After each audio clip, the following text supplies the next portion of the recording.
سبح اسم ربك الأعلى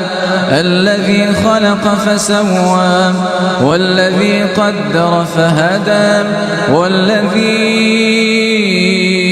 أخرج المرعى فجعله غثاء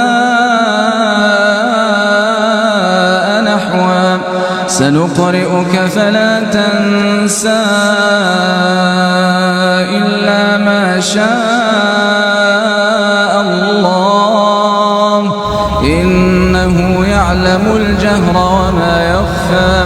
ونيسرك لليسرى فذكر إن نفعت الذكرى سيذكر من يخشى ويتجنبها الأشقى الذي يصلى النار الكبرى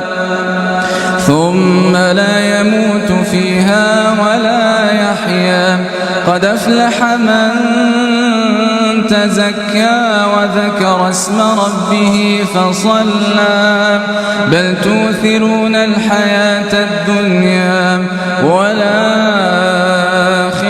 خير وأبقى